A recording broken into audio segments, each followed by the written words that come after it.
Morning, Greece's days in the Eurozone and possibly the European Union could be numbered as the debt crisis has taken yet another turn for the worse.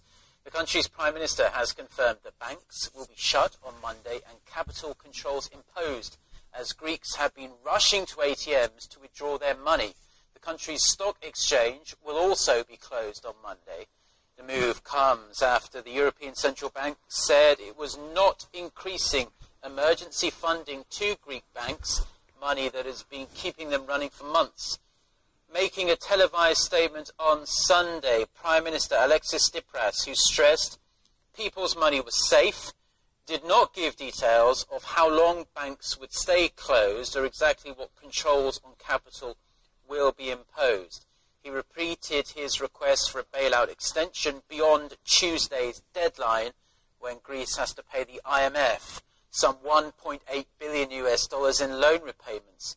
Now, world leaders, including US President Barack Obama, have been watching the situation unfold in growing alarm and are urging Greece to do all it can to stay in the Eurozone.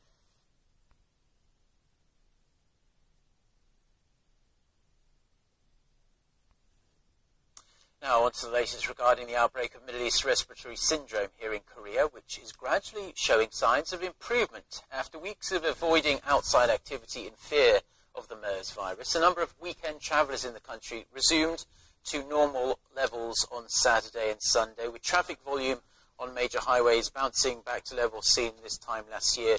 Now, no additional cases were reported on Sunday. That keeps the number of people diagnosed with the disease in Korea at 182.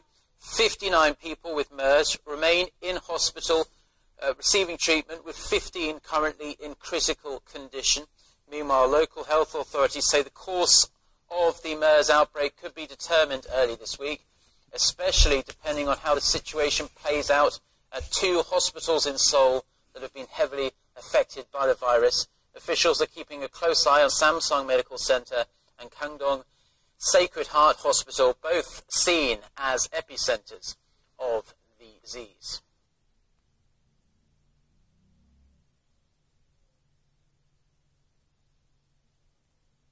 Lawmakers are still debating whether to keep Yoo Seung-min, their floor leader, or let him go. Whether to keep Yoo Seung-min, their floor leader, or let him go after President Park Geun-hye vetoed a bill that grants lawmakers the rights to request changes to government ordinances. Yoo led the negotiations on the bill, and the party may decide his fate this week. Our Song Ji-sun reports. It may seem like a quiet weekend, but politicians are busy deciding whether to support embattled ruling party floor leader Yoo Seung-min or turn against him.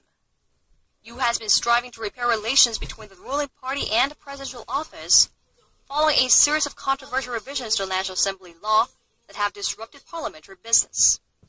But the president reportedly thinks he no longer has the political power to do his job. Officials at Cheongwade have been quoted as saying that the president is convinced that Yoo is only focused on politics that matter to him instead of backing the party and the president. Since taking the post in February, Yoo has often acted against President Park's policy directives. For example, when he said their welfare plan could not be executed without raising taxes, contrary to what she had claimed. Although Yoo's supporters are trying to protect him from ruling party leaders who have been pressuring him to resign, his fate is likely to be decided at the party's Supreme Council meeting on Monday. Meanwhile, the main opposition party is seeking ways to put the vetoed bill up for a revote in the Assembly. Under the Constitution, a bill that has been vetoed by the president can be put up for a vote again if either of the main parties and the National Assembly Speaker agrees. If approved, the bill would give lawmakers the power to request changes to government ordinances, which the president has characterized as a violation of separation of powers between the executive and legislative branches. Song Ji-sun, Arirang News.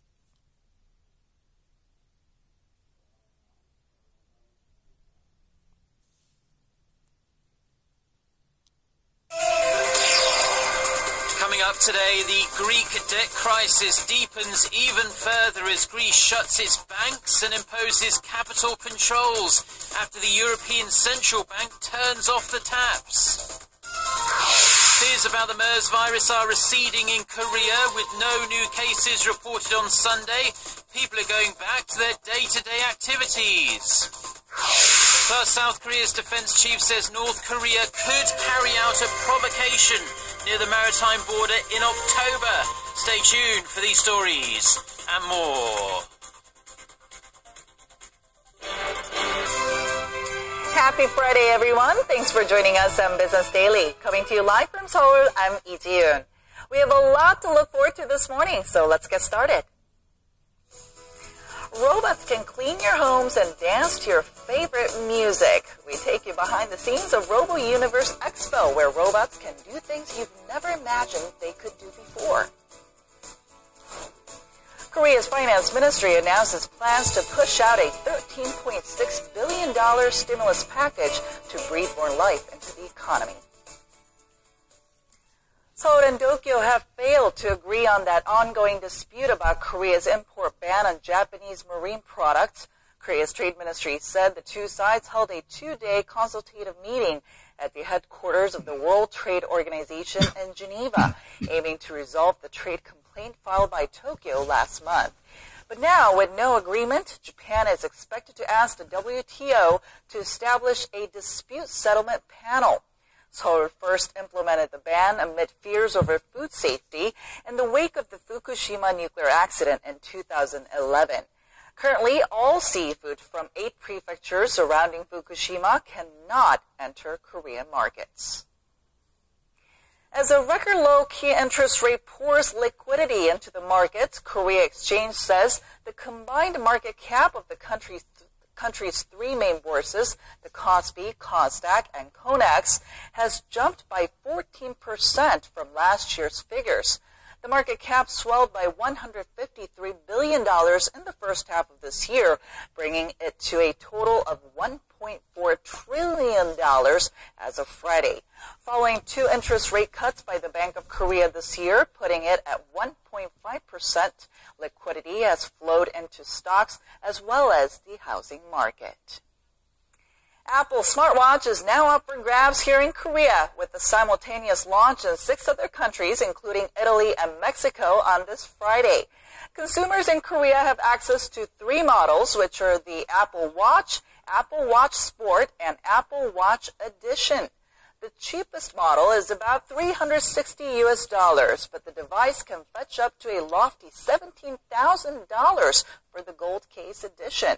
The Apple Watch includes email and social media services, but unlike other competitors, it does not include an independent communication function, meaning you have to connect to an iPhone to receive calls. The Korean government plans to pump more than $13 billion into the Korean economy in hopes of keeping the country's growth in the 3% range. Now, this comes as it trimmed the country's growth outlook by 0.7 percentage points following a squeeze in spending from the MERS outbreak. Our Shin Se-min has the details. Korea's finance ministry announced plans to inject more than 15 trillion won, or $13.6 billion into the economy to keep the country's growth in the 3% range. Finance Minister Choi Kyung-hwan said